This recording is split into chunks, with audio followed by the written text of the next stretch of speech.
In the last video, we talked about power of compounding and how to apply those principles to achieve financial success. Today, I'm going to share one of my stories, how I was able to apply the principles of compounding to achieve financial success. In year 2000, I used to work in Texas Instruments in Kentucky as a design engineer. They announced to shut down the plant and move it to Mexico. They offered me a job in Boston, Massachusetts area and gave me a house hunting trip. So I went to Massachusetts looking for a house. That the realtor I hired, I asked her to show me single family houses, but she insisted that I should look at a duplex. And she told me that I only have to pay $600 some to live in a 3-bedroom house after collecting the rent from the tenants. Duplex is basically two houses combined together in one property, and they are generally mirror image.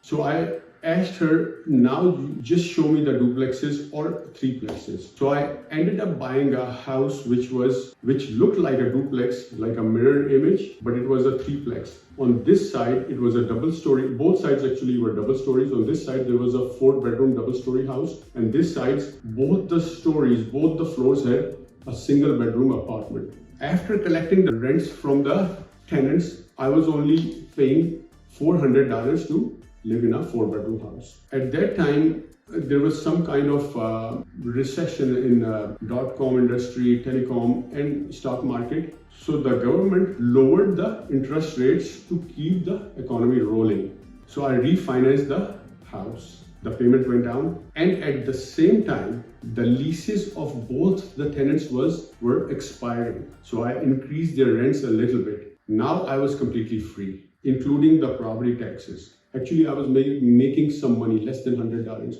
and living for free. East Coast, your major expense is your mortgage, house payment, or rent. So I was completely free of that, and I was working at Texas Instruments at the same time. So I was able to save some money very quickly, and I felt very good about this deal, and I felt that I can do it again, and I had more courage now, because I had done it one time. And luckily at the same time, there was another threeplex for sale in the next street. I got excited and I made an offer on that threeplex. The threeplex was around $200,000, and to buy it, we had to put 20% down because it was a investment property. The 20% down would have been $40,000. And I signed the contract, and the earnest money was $10,000, which was not refundable. I talked to my brother, he was in New York at the time, that we can go 50% partner in it. He can put $20,000 and I can put $20,000,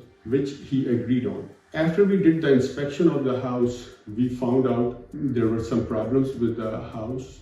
Plus, all the 3 tenants were not paying the rent. And if I back out now, I will lose my earnest money, which was $10,000. So I told my brother, we are stuck. And he told me that he's not buying the house. And I was like, I'm going to lose my $10,000. And $10,000, at that age, I was 27, 28 years old. 23 years ago, it was a lot of money. And he said he's not going to buy the house. Now, arguing with him or fighting with him wouldn't have gotten me anywhere. So I asked him that the $20,000 that you are going to invest, can you loan me that money? And he agreed on it. And he said, now if you lose money or make money, that's your problem.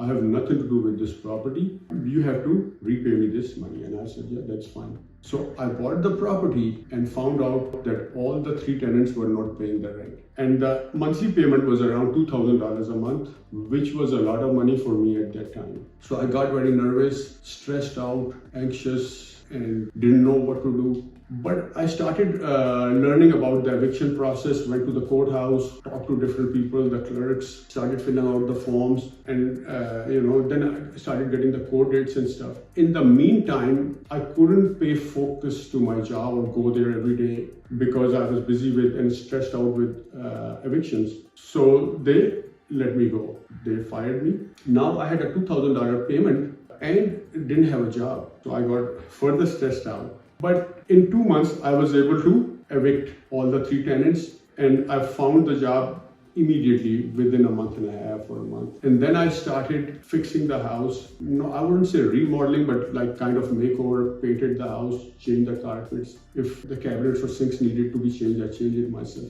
I was working at Dynesco Instruments at the time, and I used to go to work at 8 in the be there at 8 in the morning, come back at 5 or 6, and from 6 to 2 in the morning I used to do this remodeling for at least 2 to 3 weeks. So I was able to rent all the 3 units, evicted them, fixed it, and was able to rent all the 3 units pretty soon, within 2.5 to 3 months. Now I was making $1,000 a month. My car payments were zero. They were not very expensive. They were paid for. I didn't have any car payments because I didn't buy very expensive cars. And my house payment, including the property tax, was paid by someone else. And I was making $1,000 a month, and I was working at Dynesco. Now I was able to save some money very quickly also. And yeah, the house we bought for $200,000, I sold that house after 2.5 years for $165,000 profit. Then I told my brother, and he was stunned because all he had to do was say yes, because he was not even in the same city, so he wouldn't have dealt with all the eviction and court process. So now he says yes to everything. He doesn't say no to anything now.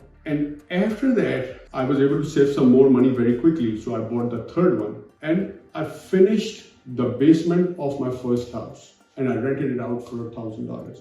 Now I was making around between $4,000 to $5,000 a month, and I was working as an engineer full time. Even though $4,000 to $5,000 don't sound like a lot of money, but it was an extra income.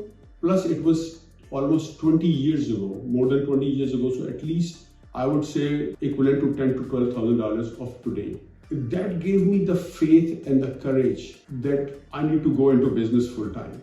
And at the same time, the property values went through the roof. And I realized that this market is going to go down because the jobs were not coming in, new people were not moving in, the money was not coming in, it was just artificially being inflated. My brother used to live in Austin, the younger brother, and he bought a house for a very low price. And I was surprised at how cheap the houses were in Texas at that time. So I did some research on it and found out that property values had not appreciated here in the last 15 years. So I decided to sell everything in Mass area and move to Austin. So we have 3 lessons from this story.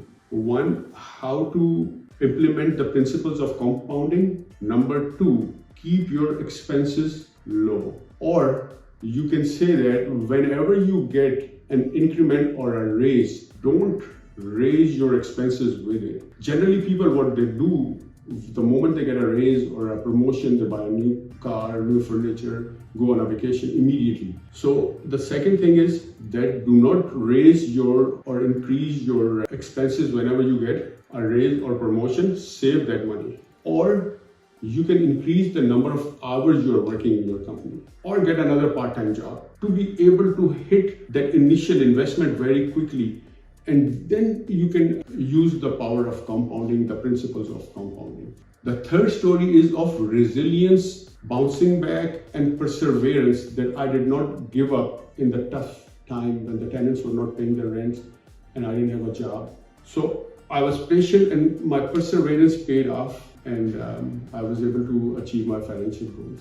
Now it seems that we will always be saving money, investing it, working extra hours, keeping our expenses low. Then when are we going to enjoy life? When are we going to enjoy the financial freedom and travel all over the world and give charities?